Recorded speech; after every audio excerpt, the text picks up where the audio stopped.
and the level of stress that I get from playing League of Legends or something. No, for I'm saying for like AOV. Oh yeah. Like, like because the games are so much shorter. It could, if I'm on a tilt, it could really mess up my day.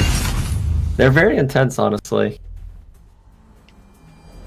So, do you want to talk up? Do you want me to sort of tit for tat the draft phase with you, or? Yeah, I think that's a good way to start. I mean, give us from your perspective. What are you seeing? I mean, Chognar is like a 100% situation at this point. Aram, I mean, looks like Aram's going out too.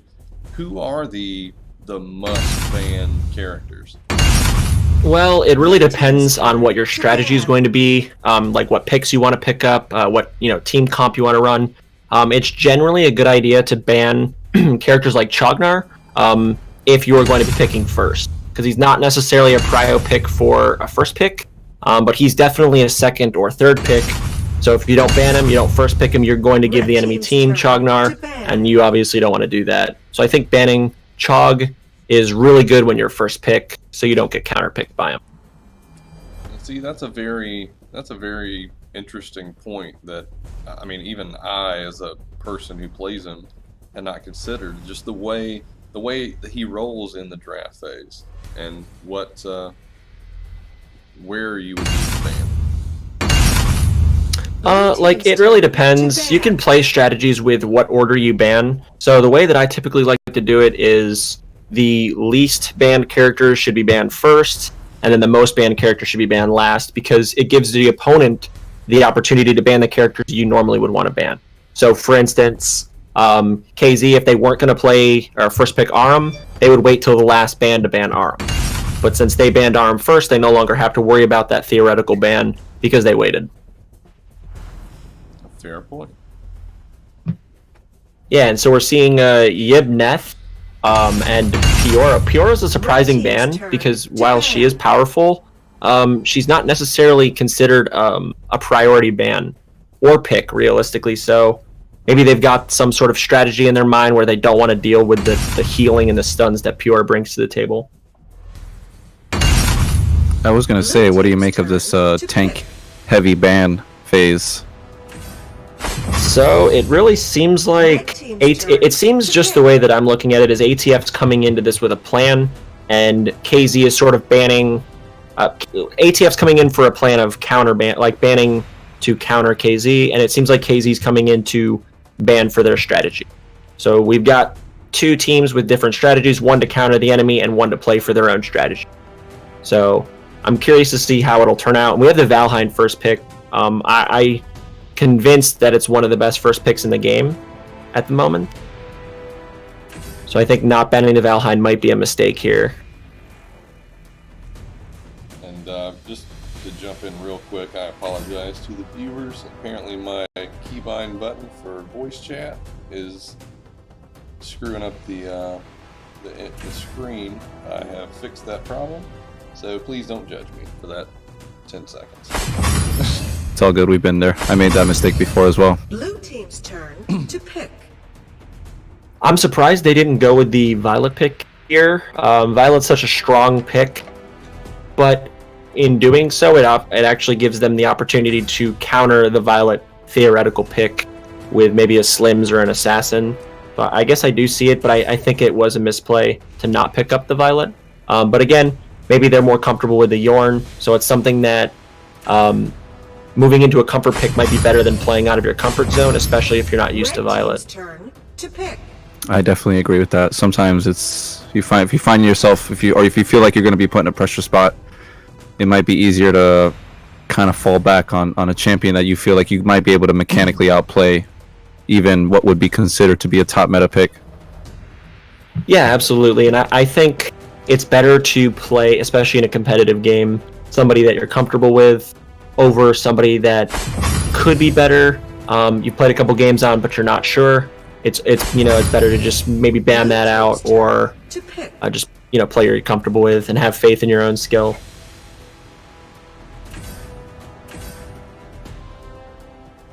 Another thing I noticed that separates some of the lower tier teams from some of the top tier teams is like visualizing synergy. I feel sometimes some teams might want to pick champions because they think they're meta, but in the end realize that the champions in themselves, their kits don't lend themselves with this, to a synergistic play style, and they end up losing games with these strong champions because they just picked, who's rank S on the chart, let's just slap them, let's just make sure we have them, and then they end up losing synergy and end up getting beat up by a team that has a lesser strength comp.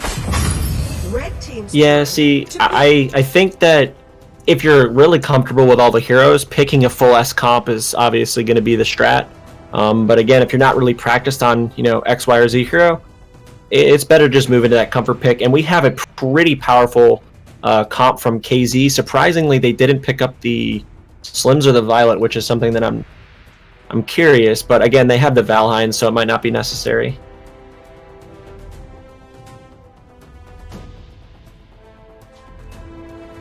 We're also looking for a support from ATF. Alice might be a decent one. It looks like Scud might be supporting for them then, if they pick the Zephyrus up. Yeah, it doesn't seem like they have as much gap closing right now. Yeah, so it looks like ATF's going to play mostly poke until Yorn's sort of, getting there. Scud will, walk in, punch somebody, Liliana do the poke. They could play dive though, theoretically. It's kind of weird. ATF's comp is a little unorthodox, but I do like, the Yorn is sort of interesting to see. I'm excited to see him play. But KZ's comp is just amazing. Yeah, KZ definitely.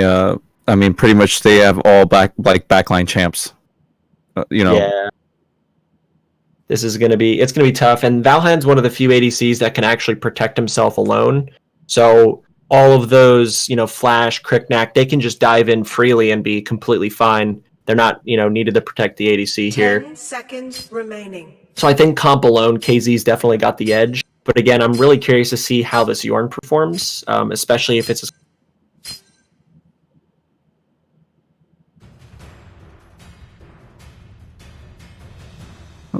Not sure if we lost you there for a second. Oh, me? Oh, yeah, cut off for a quick second. Yeah, sorry. Sometimes I have my mic sitting a little farther away, so sometimes it cuts off. It's all good. So the strategy from KZ, just to I run this down with my team every game. This, talked about the strategies, what you're supposed to do in a game to win. So the strategy for KZ will be to dive the Yorn, kill him as quickly as possible, and then avoid taking any poke realistically from Liliana. That's really the only goal, is to just kill Yorn. I was gonna say, because this looks like a very, right now KZ looks like this is like a 10-minute game comp with as much dive, early jungle invade, everything, self-sustaining champions. It's like, Malik, although he can be tankier late game, he's gonna be planting his feet pretty much wherever he is. It's this comp is. We'll see how it goes. Yeah, and the thing is like we do have Malik, which is a counter to Crushed, so I'm curious to see how that'll go. Crushed is the support though, so it won't play too much of an impact in at least the early to mid game. It really depends. It just depends on how KZ plays this first few minutes, especially moving into the first dragon, and then pretty much before Darkslayer spawns. I would like to make this comment and shout out to Arena of Valor for updating the spectator client. The camera in this recent update is moving so much more smoother than before, which makes a potentially much higher quality stream. Yeah, absolutely. I love the spectate system. I wish you could spectate ranked and casual games on a delay like League. Yeah, I think what's the delay, like two minutes? Something like that. So we're seeing actually KZ doing an early invade with Crushed and Flash on one of the little camps. Pretty great stuff, but the Liliana unfortunately did pick that up. You see everybody's rotating back into their pretty much standard lanes. I don't see this going too heavy. It doesn't look like they committed to the early invade as strong as I thought they would. Yeah, so it looks like what their game plan is to just power farm the Cricknack to level 4, and then look for a potential gank in either Liliana's lane before 4 or Yorn. And it looks like that's actually what we're seeing right now is a gank coming pretty soon here. Yeah, Just there like it that. is. Liliana should be able to escape. But that, Yeah. that positions them, and the positioning for KZ is one of those key things that's just incredible to watch. They're always where they need to be when things spawn. TZM did very well with it last game. Absolutely. So pre-dragon, they set up the poke out for mid and positioned towards the dragon. Excellent stuff. And we're seeing the difficulty of the ATF's composition. As you're going to see, Flash is Wolf is going to end up getting taken out. You know, KZ is able to just kind of leap large distances very quick, and you see it took Malik a very long time and the Flash to catch up to try to counter the invade. Absolutely, and it's surprising. ATF actually was able to defend the dragon attempt. Unfortunately, they did lose a couple kills, but they did end up, you know, stopping the dragon, which in the long run could be more important. But usually, it's better to give up a dragon than to get rid of a couple kills. That was going to be my next question for you. Like, I understand that, you know, obviously global objectives play a key, but you pretty much answered it. Is this sometimes better to just forego the dragon, maybe use it as a point of contestant? I hope I said that right. Rather than fully commit to it. So it really depends. You've got to basically in order to determine whether or not it's worth, you have to consider the theoretical losses and gains. So if you obtain a dragon but you lose 1 or 2 players, is the worth of the theoretical loss of, you know, their minion waves, the jungle camps that they would obtain if they were alive, worth the gain of the dragon? And if it is, it's usually worth. But when you're reaching to 3 or 4 people, it's almost never worth for an objective, unless it's something really game-changing like an Elder or a Dark Slayer. Looks like we might have a potential collapse. No, it looks like ATF is going to soft reset here. I think this is Malik getting caught, which means a free dragon.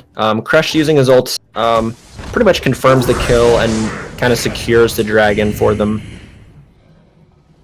Yeah, and there's not, unless Yorn can pull out some seriously miraculous stuff, and he's not, there was no chance for that. But they do manage to, ATF does manage to take out that top lane turret, so fair trade to them, although Xenio will pick up a kill on Yorn. So one thing that I'd like to mention, which I find surprising, is they didn't throw the Yorn against the Valheim. So it actually weakens their dragon early game with not having Scud and having someone like Yorn that requires a lot of farm. Especially putting Scud against someone like Valheim. He is winning, however. Usually it's better to put someone that doesn't require as much farm on the dragon lane to help out for those early game fights. So that leads me to ask you this question. Advanced MOBA mechanics such as lane swaps, do you find that they're as successful in a game that is much more fast-paced compared to your other MOBAs? So compared to which game again? Sorry. I'm saying League. Somebody will call for a lane swap. Arena Valor is much quicker pace. Does a lane swap benefit teams, or do you feel like the time that it takes to, let's say, lane swap somewhere in the game, does it impair having to lane swap? Like if you made the wrong choice and you ended up starting off with a mismatch in lane.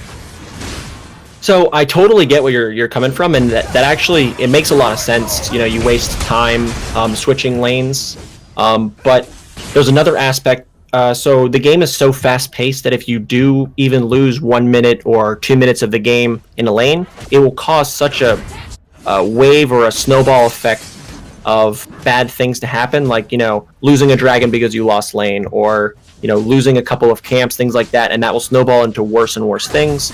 So it's better to waste that couple of seconds, you know, maybe miss a wave, you know, things like that, to switch lanes to give yourself that advantage you'll need to acquire, you know, that dragon. Give yourself a little snowball. Right on. As we can see here, the game. A lot of action going on right now. A lot of people not quite ready to commit, but we've got ATF kind of pushing KZ back.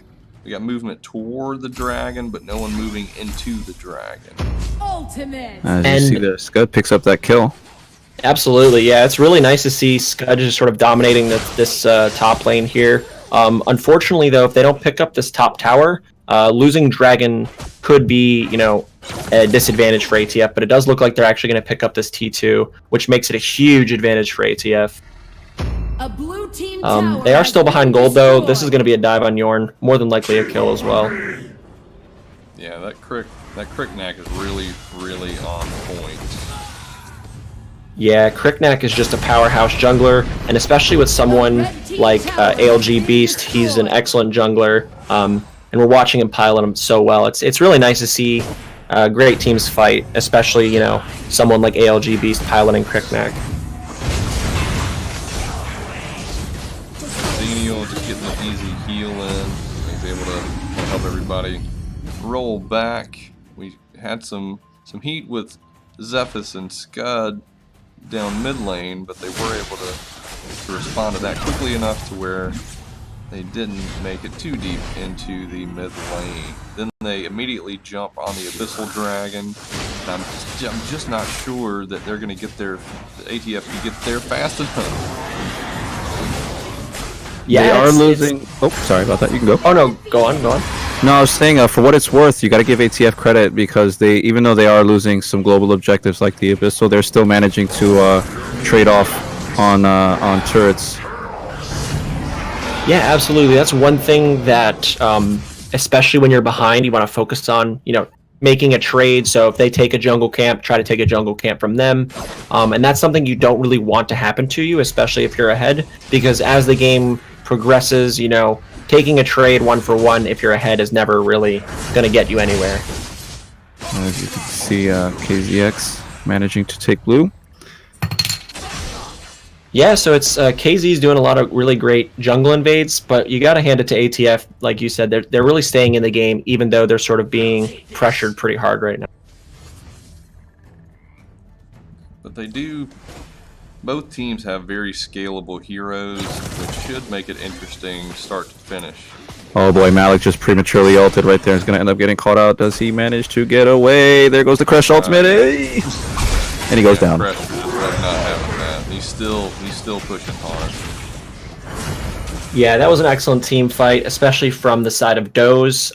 Crush is just such a powerhouse, and to watch him pilot it. He does take that mid tower.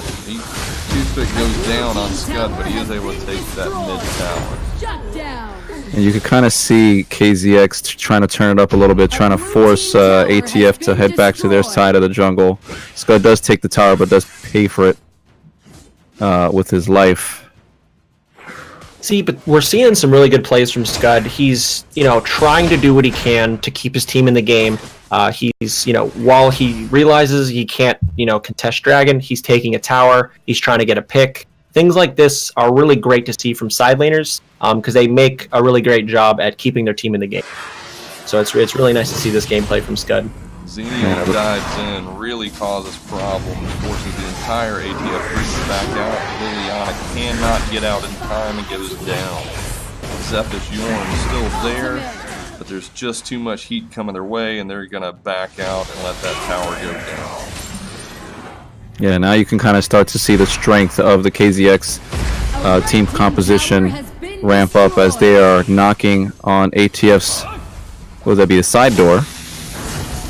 There goes another ultimate by Xenial Wolf, getting taken down pretty low now. JDK taking some damage. Malik is going to end up going down as they're going to continue to pressure the tower, but they don't have any minions, so it looks like they're going to have to back off. Scud tries to get a push up on the top tower. He's not able to. Flash pushes him back, and KZ starts converging in the middle, and Yorn and Liliana are just not able to put out the damage. A red team tower has been destroyed.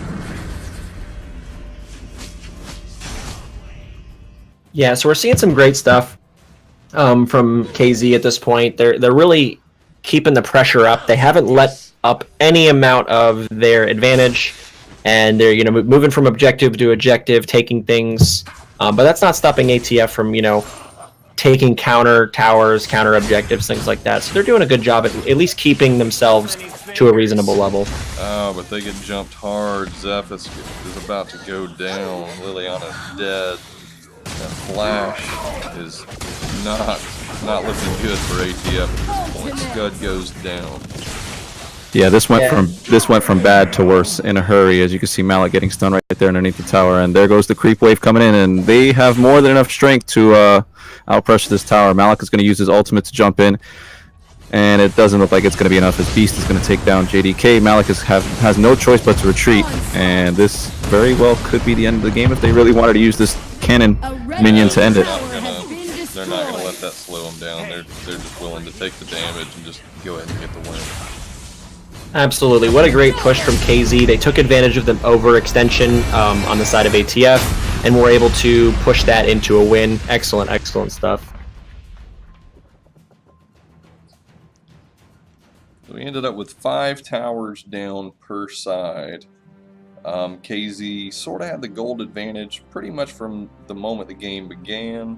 That Cricknack was covering a lot of ground fast. Valheim was also helping a little bit with jungle and was able to just keep the gold coming in. ATF, however, was not able to necessarily get their rotations under control, but Scud, with the heavy pushes, really kind of lit a fire under KZ and caused them to just kind of push maybe a little earlier than they expected to just try to get that game to end. Definitely think it was a little sweaty early game. I didn't think KZX was expecting those early trades, but as the game went on, you could kind of see ATF.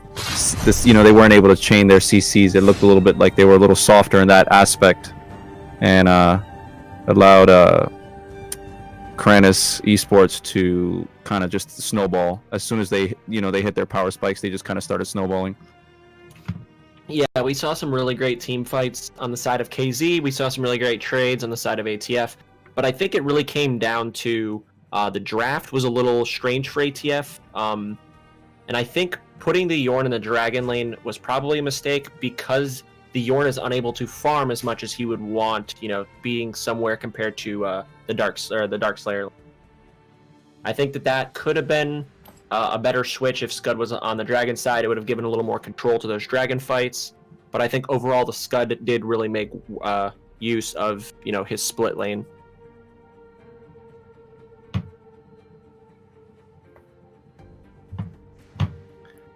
As we will be getting ready to go into game 2, who do you guys have? Do you have KZX sweeping the series? Do you have ATF coming back and giving them a run for their money? See, I actually could see, ATF giving them a run for their money. They didn't even play. It wasn't one-sided by any means. The gold may have looked so, the score may have looked so, but both teams were taking towers. Both teams were making pushes for objectives. It really wasn't a one-sided game. So I do think ATF has it in them. Yeah, there's nothing stopping from KZX from slipping on a couple of banana peels and maybe throwing the next game. So if ATF manages to maybe clean up the draft, maybe pick a team that synergizes just a little bit more, protect the carry, maybe there's a chance that we see a game 3. Yeah, absolutely. And I still, not to say that I didn't like the Yorn pick, but Violet is just such a powerful character right now. And I think that even a lane Violet would provide slightly more benefit in the early to mid game than Yorn would. However, I don't, disagree with the Yorn pick by any means.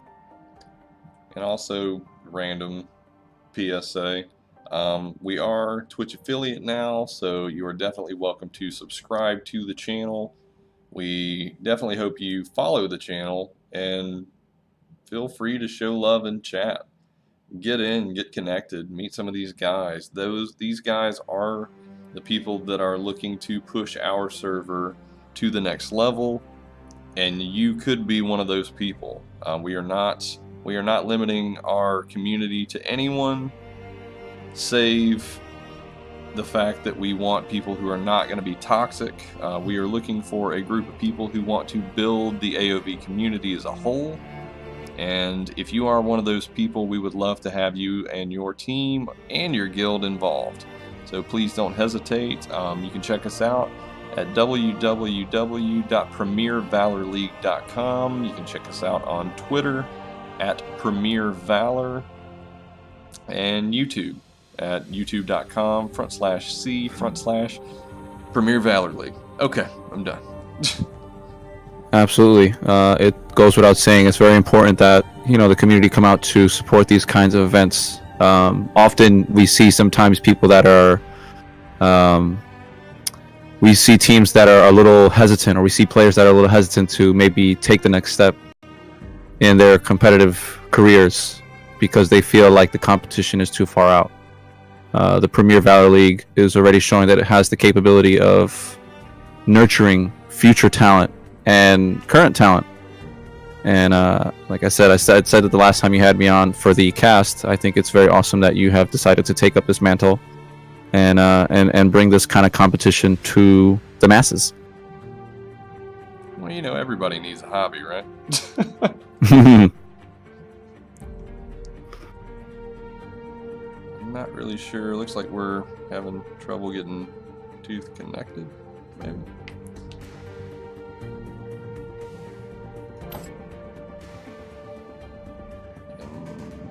All right.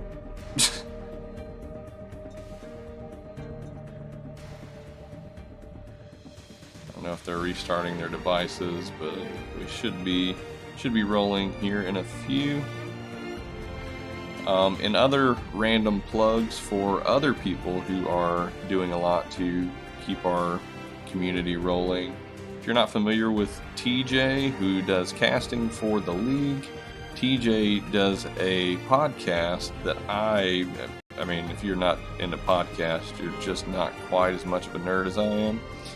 But he does a fantastic podcast called Tower Dive that I would definitely urge everyone to check out. He interviews a lot of high-tier players, a lot of casters, a lot of people that are involved in the game, and there's a lot of good information there. So if you're not familiar with TJ, I'm just winging it off the top of my head. I believe he's at TJ Esports or Esports TJ. He's a really good guy, and he's definitely worth checking out. Also, One Rain, who is one of our lead shoutcasters, has a Twitch channel, twitch.tv/OneRain. He's like my hero. He makes the PVL sound the way that it's supposed to, because I just don't have those skills. So mad props to him. You should definitely check out his channel. He's been streaming basically every night for like 2 weeks. And last, there was one other thing. Brown Bag. Show Brown Bag some love. He's actually playing right now, so don't look at him now. Check him out later. But Brown Bag is very familiar with league play, and he's pretty much what most of us watched whenever the game came out to basically lead us into the game. There's tons of YouTube videos. Check them out. Okay, moving in. Blue team's turn to ban.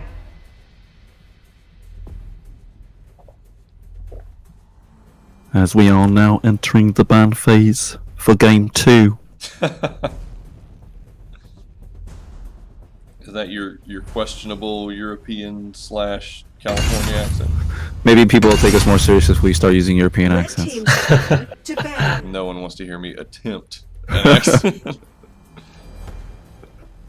So we're actually seeing that respect ban here with the I was flash. going to say that. Nice little target ban there. Yeah, that's awesome. I honestly love seeing respect bans, especially if it happens to me or something. It gives me that warm feeling. It's like, yes, performed well enough to get a respect ban. So it's really good, and it also sort of, you have to respect the team that does it, because it gives it, we recognize that they're creating new strategies for the team that they're playing against, moving into game 2. We're going to see a Chognar ban coming out for KZX. Yeah, so it's surprising to see a Chognar ban, especially with the second pick. This probably means that they don't intend to play it. They're probably looking at a Mina or someone with a lot of CC. So that they're just like, forget about Chognar, get him out of the way. And then the Ari ban, I'm really surprised to see Ari ban 2 games in a row. It's sort of an unusual ban, I guess, nowadays, but it's not something that's totally off base that it'd be, you know, questionable. I like it. It's just something that I'm not used to seeing too much anymore. Blue team's turn to ban. And you see Ybeneth. Is that how he properly pronounced his name? Ybeneth? Ybeneth? Yibneth, I think. Yibneth? Yeah, so that's what I've been going with. It's probably wrong though.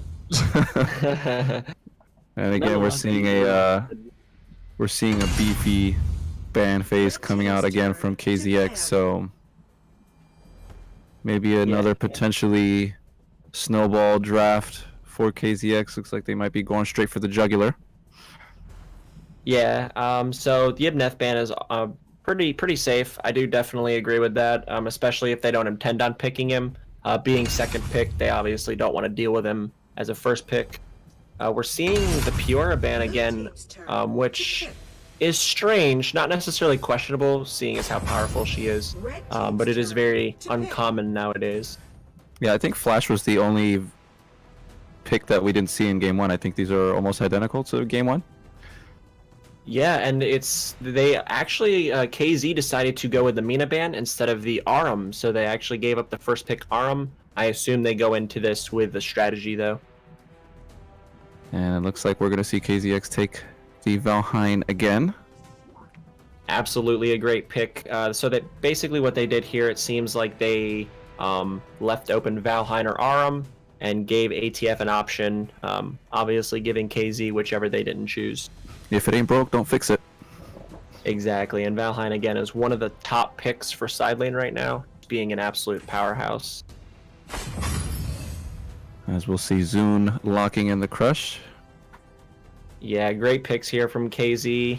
We're seeing two of the best characters in the game right now, for sure, at least top tier. So all three of these picks are really good. I'm surprised they chose Malik.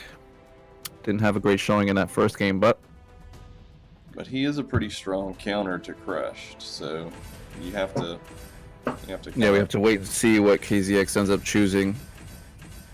So I think that the Malik pick was slightly preemptive if they end up locking it in, due to the fact that they could always run Crushed as a support, and it sort of makes the Malik counter irrelevant. I think Tulin adds also a little bit of a buffer. Oh, if they lock in Tulin, I think he might provide a bit of a buffer in terms of damage, especially with his ult. Yeah, it would be nice to see some Tulin gameplay. He's sort of fallen off the focus for mid laners recently. But still a very capable character. Oh, absolutely. I've heard he's seeing some gameplay in the other regions, just not as much for NA.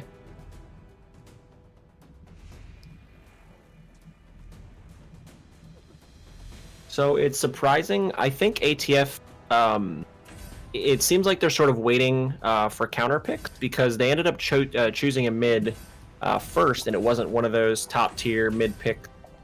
So they've obviously got some sort of strategy that they don't want to show too early in the draft phase yet. With that Tulin pick, at least. It's interesting to choose Max over Xenial. Do you think one has higher chance than the other? So Xenial's going to be more defensive, and Max is going to be a little more aggressive. It really just depends on what kind of strategy you want to bring to the table. I was going to say having Max kind of supplements some of that dive that we don't see now because Flash was banned, so you kind of get a similar playstyle with Max in dive potential. And there goes Rourke. Oh, nope. We'll see what he's hovering. I would be surprised to see Rourke, just because they already have a character that's pretty easily kited. Two, kind of, if you consider Malik, with the Valheim. The Valheim is just an amazing kiter, and Liliana plays pretty well at a range as well. So you kind of want to, you either want to play full dive here, or you want to match the poke, and it looks like they're actually going to be playing full dive with their current selection. No, but when you look at it in theory, though, Liliana has the ability to affect the RM at a distance. Valheim can affect the RM at a distance. And you have two tanks that are able to really jump in, get damage with the, you know, with the crushed ult. I mean, I'm pretty sure they could put a strong showing, take out that RM quick, and then just deal with the rest as needed. I mean, it's a pretty. I would be happy with the team, with both teams actually. Yeah, absolutely. I think both teams drafted pretty well here. Some orthodox picks from both sides, you know, the Tulin and the Max. Even Murad nowadays isn't really seen that much, but I'm really excited to see how these two teams utilize the picks that they've, you know, brought into Game 2. Will we see Murad? Nice. I would be really excited to see it. Yes, I'm very excited to see someone especially like Beast play Murad. He's just one of my favorites. You know, since I have that skin now, I need to watch him and learn how to play Murad, because I do not jungle. So I need all the help I can get. Tough. He's a very tough character mechanically, but man, that skin is beautiful. Oh yeah. I think if played right, Murad could theoretically solo carry a game just because of how high his skill cap reaches, or his skill ceiling. All right, chat. Who do you guys have to win this next game? Will KZX shut the door on ATF, or will we end up going into a game 3?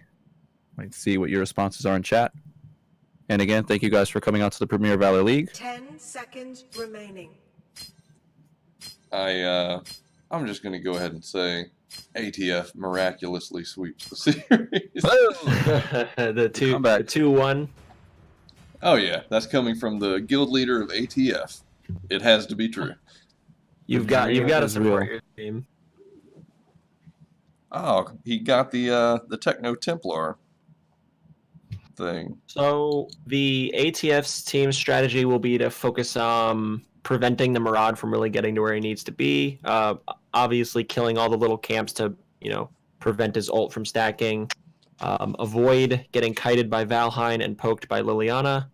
And obviously play around the Max. This game will be slightly harder to play around compared to last game's comp. KZ, on the other hand, will really just have to focus on taking out that Tulin, probably picking up some anti-heal, and really just avoiding any lockdown from Aram. What do you see? Do you think Roxy can really be the character that determines the game? Oh, absolutely. So Roxy has the potential to stop a Max ult, to stop Murad from doing what he needs to do, prevent Valheim from getting away. So this Roxy, if played right, could really change the flow of the game in ATF's favor. Well, being that I play with Tooth pretty much every night, I will definitely harass him if it falls on. Yeah, I'm very excited to see sort of the quality of gameplay from this Roxy. I'm hoping to see some great stuff. And it looks like we're going to be starting a game with a double counter jungle. Looks like Malik is going to have to burn flash to get through the wall. And he does make it out of there, but not without costing ATF their might golem. But they do manage to counter and steal some of the jungle on the other side. So all's fair in love and war. Yeah, so believe it or not, KZ did come out with a slight advantage because they did pick up talent from their side laner, Malik. Not too much of a lead, but little things do add up, especially if both teams are near equal skill.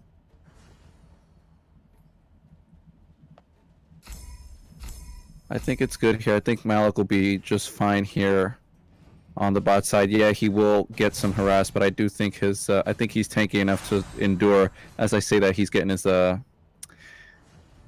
some heavy pressure, but I do believe that he should be able to hold his lane to some extent. So one thing that will really make or break ATF is their ability to lose lane against a Valheim in the most minimal way possible, because Valheim's so overwhelming and they have no direct counters in the side lanes. So it really just depends on who can keep their lane secured against that overwhelming force of Valheim. And Viral went in with Malik to try to counter and gank Zune, but Zune ends up flashing underneath his tower, and they end up getting a soft. Valhan ends up getting a soft reset, but just in that first blood, Beast taking out Toothpick, and first blood going over to KZX. First blood. Excellent stuff, honestly, especially with the triple gank. Really great stuff, and it looks like another kill is going to go to the side of KZ. Yeah, it's quite a bit of an overextension from the Arum. I think he expected the rest of his team to move in, and he was just way too ahead of the curve. Nakroth running for his life, and he is able to get away. But Really great escape from Nakroth right there. That was a great utilization of his mobility. But that Murad is just peeling through these jungle creeps. I mean, he's really got a head up. Yeah, that first blood's going to give him a pretty decent gold lead, and if he's smart, he will probably turn that into an even bigger gold lead by snowballing. Yeah, Close call on the Tulin there. They almost had it. They're just going to jump right into the Abyssal. Murad's just going to go ahead and commit. Let Nakroth take a little heat.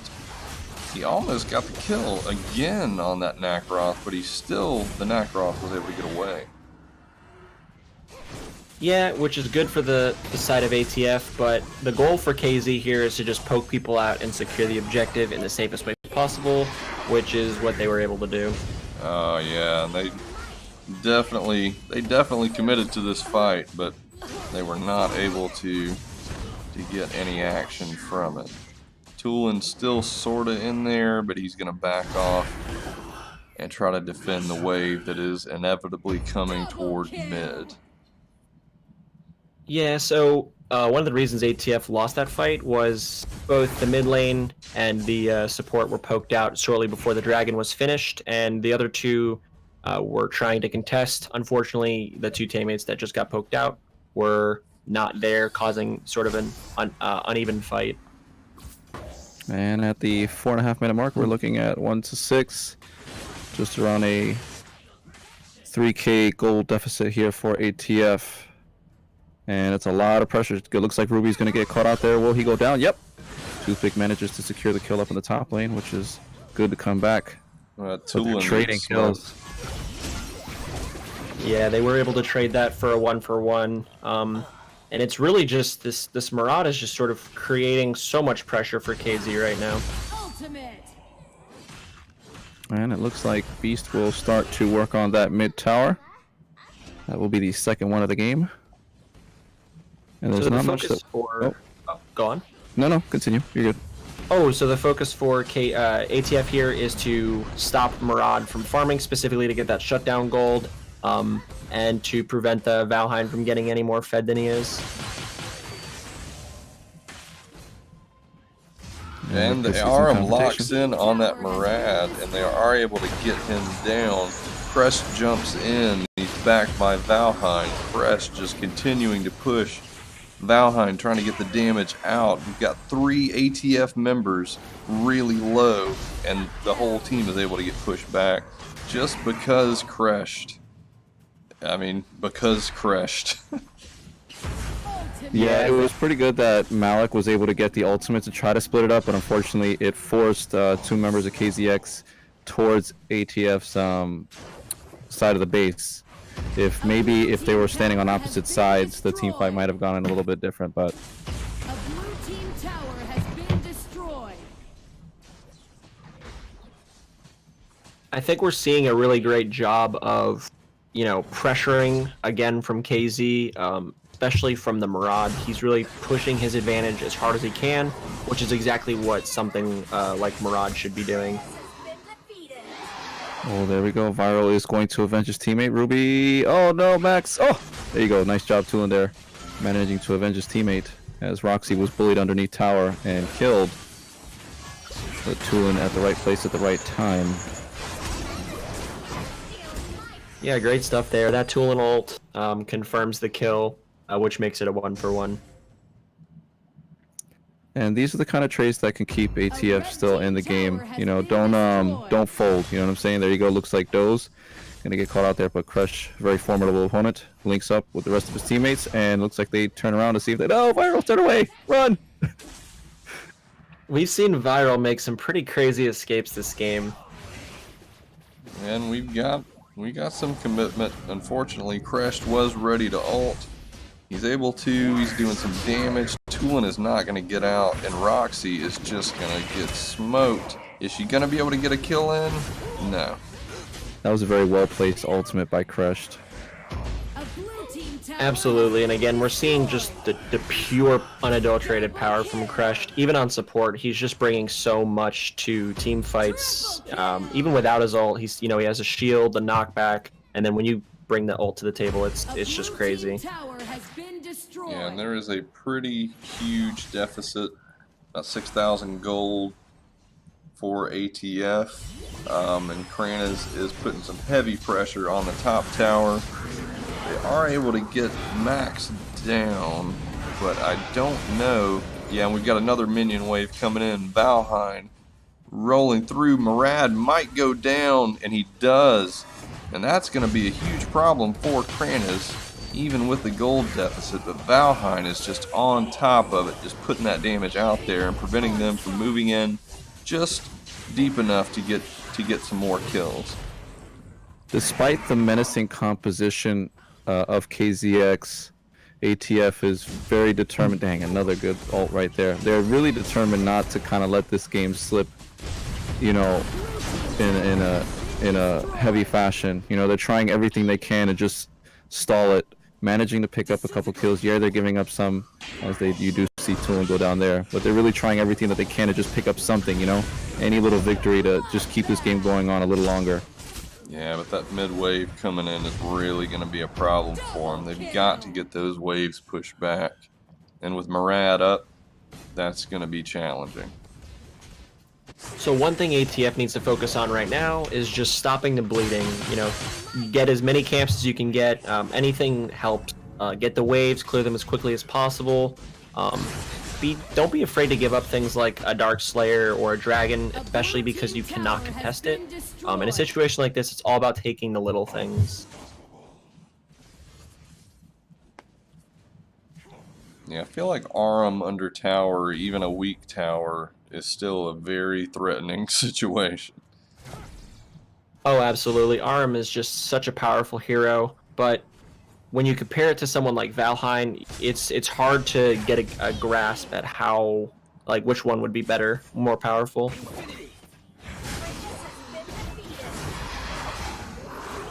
The assault does continue. That's crazy. They killed the dragon just in time for it to respawn. That was really good timing on their part. We got a big push. Crash trying to get out. Roxy is really laying the damage on. Tulin is trying to catch him, but not quite there. And Max jumps in, takes the Tulin out, and he's going to get the kill on Roxy as well. Really, really good timing by that Max.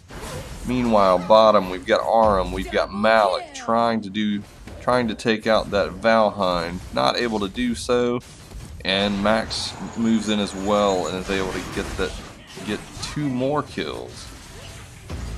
And it's looking like this might be game. However, I do think in the last few minutes of the game, ATF played extremely well.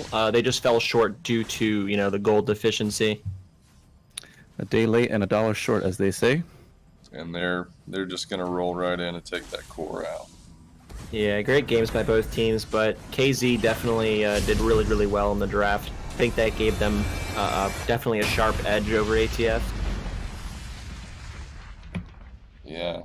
Murad can be a huge help or a huge problem when he's not rotating properly, not moving fast enough to get in when he needs to. But Beast was all over the map, and he was all over the jungle. And that, to me, when you've got a Murad that is clicking, it's going to be challenging for anybody to slow that down.